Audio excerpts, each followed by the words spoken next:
(2025) সালের সেপ্টেম্বরের শেষ সপ্তাহ মধ্যপ্রাচ্যের মানচিত্রে যেন আগুন জ্বলছে। একদিকে গাজার ভেতরে ইসরায়েলের ব্যাপক বিমান হামলা, যেখানে বেসামরিক মানুষ থেকে শিশু কারো জীবনের নিরাপত্তা নেই, আর অন্যদিকে ইয়েমেনের হুতি বিদ্রোহীরা ইসরায়েলের বন্দর শহর এলাতে সোজাসুজি ড্রোন হামলা চালিয়ে দিল, যেখানে আহত হয়েছে অন্তত 22 জন। পরিস্থিতি আরও জটিল করে তোলে এক ফিলিস্তিনি স্নাইপারের গুলিতে, আর এতে মারা যায় এক ইসরায়েলি সেনা। আর এর প্রতিক্রিয়ায় ইসরায়েল দূরে ইয়েমেনের রাজধানী সানায় পর্যন্ত বিমান হামলা চালায়। প্রশ্ন হলো, এই ঘটনাগুলো কি কেবল বিচ্ছিন্ন সংঘর্ষ, নাকি এটি নতুন এক আঞ্চলিক যুদ্ধের সূচনা? ইরান, সৌদি আরব, এমনকি যুক্তরাষ্ট্র সবার ভূমিকাই এখানে জড়িয়ে রয়েছে। আজকের এই বিশ্লেষণে আমরা খুঁটিনাটি দেখব কোথায় কি ঘটেছে, কিভাবে ঘটেছে, আর এর ভবিষ্যৎ প্রভাব কি হতে পারে। তাই ভিডিও শুরু থেকে শেষ পর্যন্ত আমাদের সঙ্গেই থাকুন।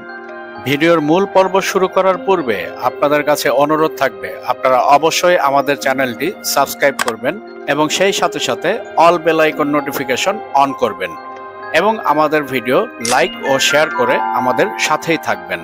24শে সেপ্টেম্বর মঙ্গলবার ইসরায়েলের দক্ষিণাঞ্চলীয় বন্দর নগরী ইলাত, যা মূলত একটি গুরুত্বপূর্ণ পর্যটন কেন্দ্র এবং আন্তর্জাতিক বাণিজ্যের জন্য কৌশলগত সমুদ্র বন্দর, হঠাৎ করে ইয়েমেন থেকে উড়ে আসা একটি ড্রোন এখানে আঘাত হানে। ইসরায়েলি সামরিক বাহিনী স্বীকার করেছে যে এই ড্রোন তাদের প্রতিরক্ষা ব্যবস্থা ফাঁকি দিয়ে ঢুকে যায় এবং বন্দরে বিস্ফোরিত হয়। এর ফলে অন্তত 22 জন আহত হয়েছে বলে ম্যাগেন ডেভিড অ্যাডম জরুরি সেবা সংস্থা জানিয়েছে। এই হামলার দায় স্বীকার করেছে ইয়েমেনের হুতি বিদ্রোহীরা। তারা জানিয়েছে, যতদিন গাজার উপর হামলা চলবে ততদিন ইয়েমেন থেকে ইসরায়েলের গভীরে আঘাত হানতে থাকবে। প্রসঙ্গত, হুতি গোষ্ঠী ইরান সমর্থিত এবং দীর্ঘদিন ধরে ইয়েমেন যুদ্ধের মাধ্যমে সৌদি আরব ও তাদের জোটের সঙ্গে সংঘর্ষে জড়িয়ে রয়েছে, কিন্তু এবার তারা সরাসরি ইসরায়েলের ভেতরে আঘাত করেছে, যা একটি বড় বার্তা বহন করে। ইসরায়েলের প্রতিরক্ষা ব্যবস্থার জন্য এটি একটি গুরুতর ব্যর্থতা, কারণ আয়রন ডোম ও অ্যারো 3 এর মতো অ্যান্টি মিসাইল সিস্টেম থাকা সত্ত্বেও একটি ড্রোন প্রবেশ করে বন্দরে বিস্ফোরিত হতে পেরেছে। সামরিক বিশ্লেষকরা বলছেন, এই ঘটনা দেখিয়ে দিল যে ড্রোন যুদ্ধ ভবিষ্যতে আরও বড় হুমকি হয়ে দাঁড়াবে এবং ইসরায়েলের নিরাপত্তা বলয় আগের মতো অটুট নেই। হামলার পর ইলাত শহরের বন্দর কার্যক্রম স্বাভাবিকভাবে বন্ধ রাখা হয়। পর্যটন খাতেও ব্যাপক প্রভাব পড়ে।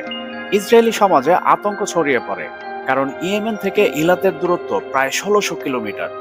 এত দীর্ঘ পথ অতিক্রম করে একটি ড্রোন সফলভাবে আঘাত করতে পারা এটি নিছক সামরিক হামলা নয়, বরং একটি প্রতীকী বার্তা যে ইসরায়েল নিরাপদ নয়। এই ঘটনার একদিন আগেই গাজা সিটির ভেতরে এক নাটকীয় ঘটনা ঘটে। ইসরায়েলি সেনাবাহিনী জানিয়েছে, তাদের 22 বছর বয়সী এক সৈনিক স্টাফ সার্জেন্ট চালাচেও সিমন ডেমালাস স্নাইপার ফায়ারে নিহত হন। সৈনিকটি সীমান্ত সংলগ্ন এলাকায় অভিযানে অংশ নিচ্ছিলেন। হঠাৎ দূর থেকে স্নাইপারের গুলি লাগে এবং তিনি ঘটনাস্থলেই গুরুতর আহত হন। পরে হাসপাতালে নেওয়ার পর তার মৃত্যু হয়। এই ঘটনা দেখিয়ে দেয় যে ফিলিস্তিনি প্রতিরোধ যোদ্ধারা শুধু রকেট বা ড্রোন নয়, ব্যক্তিগত পর্যায়েও ইসরায়েলি সেনাদের টার্গেট করছে। ইসরায়েলি সমাজে এই ঘটনা ব্যাপক আলোড়ন তোলে। গাজার চারপাশে সামরিক অভিযান বাড়ানোর ঘোষণা দেয় সেনাবাহিনী। আরেকদিকে ফিলিস্তিনি গোষ্ঠীগুলো এটিকে প্রতিরোধের সাফল্য হিসেবে প্রচার করে। সামরিক বিশেষজ্ঞরা বলছেন, এই ধরনের স্নাইপার হামলা ইসরায়েলি সেনাদের মনোবল ভেঙে দিতে পারে, কারণ সামনের সারির যে কোনো সৈনিক মনে করবে যে সে যে কোনো মুহূর্তে অদৃশ্য স্নাইপারের টার্গেটে পরিণত হতে পারে। এদিকে গাজার ভেতরে ইসরায়েলি বিমান হামলা অব্যাহত রয়েছে। গত সপ্তাহে শুধু একদিনেই অন্তত 41 জন ফিলিস্তিনি নিহত হয়েছে। এর মধ্যে নারী ও শিশু সংখ্যাও কম নয়। ইসরায়েলি সেনাবাহিনী দাবি করেছে, তারা হামাস ও ইসলামিক জিহাদের ঘাঁটি, অস্ত্রাগার এবং টানেল সিস্টেম ধ্বংস করেছে, কিন্তু ফিলিস্তিনি কর্তৃপক্ষ বলছে এসব হামলার বড় অংশেই বেসামরিক মানুষ মারা যাচ্ছে। গাজার হাসপাতালগুলো ইতিমধ্যেই চরম সংকটে। বিদ্যুৎ ঘাটতি, ওষুধের অভাব এবং চিকিৎসক স্বল্পতা পরিস্থিতিকে আরও ভয়াবহ করে তুলেছে।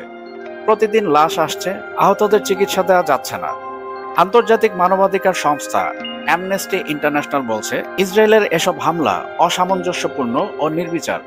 অন্যদিকে যুক্তরাষ্ট্র বলছে, ইসরায়েলকে আত্মরক্ষার অধিকার রয়েছে। তবে বেসামরিক ক্ষয়ক্ষতি এড়াতে হবে। সামগ্রিকভাবে দেখা যাচ্ছে গাজার পরিস্থিতি দিনে দিনে আরো ভয়াবহ হচ্ছে। মানুষ খাদ্য ও আশ্রয়ের জন্য মরিয়া, আর ইসরায়েলের সামরিক অভিযান থামার কোনো লক্ষণ নেই। এদিকে 25শে সেপ্টেম্বর এলাতে ড্রোন হামলার প্রতিক্রিয়ায় ইসরায়েল সরাসরি ইয়েমেনের রাজধানী সানায় বিমান হামলা চালায়। বুধবার সকালে চালানো এই হামলায় একাধিক সামরিক লক্ষ্যবস্তু ধ্বংস করা হয়। ইসরায়েলি সেনাবাহিনী জানিয়েছে হুতি বিদ্রোহীদের কমান্ড সেন্টার, সামরিক ঘাঁটি এবং গোয়েন্দা অবকাঠামো ছিল মূল লক্ষ্য। হুতি নিয়ন্ত্রিত আল মাসিরা টিভি জানিয়েছে বিস্ফোরণের রাজধানীর ভেতরে ব্যাপক ধ্বংসযজ্ঞ হয়। বেসামরিক মানুষও ক্ষতিগ্রস্ত হয়েছে বলে অভিযোগ উঠেছে, যদিও সঠিক হতাহতের সংখ্যা প্রকাশ করা হয়নি। এটি মূলত ইসরায়েলের জন্য প্রতীকী প্রতিশোধ। ইসরায়েল দেখাতে চাইছে যে শুধু সীমান্তের ভেতরে নয়, হাজার কিলোমিটার দূর থেকেও তারা যাদের আঘাত করবে তারা নিরাপদ থাকবে না। কিন্তু এর প্রভাব জটিল। ইয়েমেন ইতিমধ্যেই সৌদি জোট ও হুতি সংঘর্ষে বিপর্যস্ত। সেখানে নতুন করে ইসরায়েলের সরাসরি হস্তক্ষেপ পরিস্থিতিকে আরো ঘোলাটে করে তুলছে। ইরান ও হুতিরা এটিকে নতুন এক ফ্রন্ট হিসেবে ব্যবহার করতে পারে। সব মিলিয়ে পরিস্থিতি স্পষ্ট, এটি শুধু গাজা যুদ্ধ নয়, বরং একটি আঞ্চলিক সংঘর্ষে পরিণত হচ্ছে। ইয়েমেন থেকে ইসরায়েল পর্যন্ত ড্রোন হামলা, গাজায় স্নাইপার অ্যাটাক এবং সানায় বিমান হামলা, সব মিলে এক ভয়াবহ আগুন জ্বলছে। ইরান ইতিমধ্যেই হুতিদের সমর্থন দিচ্ছে, যুক্তরাষ্ট্র প্রকাশ্যে ইসরায়েলের পাশে দাঁড়িয়েছে, সৌদি আরবও দ্বিধাগ্রস্ত, কিন্তু তাদের নিরাপত্তার প্রশ্ন জড়িত। ফলে এই সংঘাত ধীরে ধীরে মধ্যপ্রাচ্যের পুরো ভূ রাজনীতিকে নাড়িয়ে দিচ্ছে। ভবিষ্যতে আমরা আরো ড্রোন হামলা, সাইবার আক্রমণ এবং সীমান্ত পেরিয়ে যুদ্ধ দেখতে পারি। আন্তর্জাতিক কূটনীতি ছাড়া এ আগুন সহজে নেভার কোনো সম্ভাবনাই নেই। মধ্যপ্রাচ্যের আকাশ এখন শুধু যুদ্ধবিমান আর ড্রোনে ভরা নয়, এটি ভরা অনিশ্চয়তা, আতঙ্ক এবং মানবিক বিপর্যয়ে। ইলাতে ড্রোন হামলা প্রমাণ করেছে যে ইসরায়েল আর অক্ষত কোনো দুর্গ নয়। গাজায় প্রতিদিন বেসামরিক মানুষ মরছে, শিশুরা অনাহারে, ইয়েমেনে নতুন করে ইসরায়েলের বোমা পড়ছে। প্রশ্ন হলো, এভাবে কতদিন চলবে?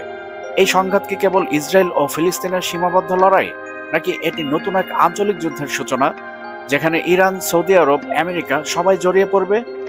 উত্তর আপাতত অনিশ্চিত, তবে নিশ্চিত একটি বিষয় হলো প্রতিটি হামলা, প্রতিটি বোমা, প্রতিটি মৃত্যুই মধ্যপ্রাচ্যকে আরো অন্ধকারের দিকে ঠেলে দিচ্ছে।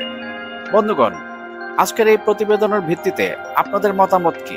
আপনাদের মূল্যবান মতামত অবশ্যই আমাদেরকে কমেন্টের মাধ্যমে জানাবেন।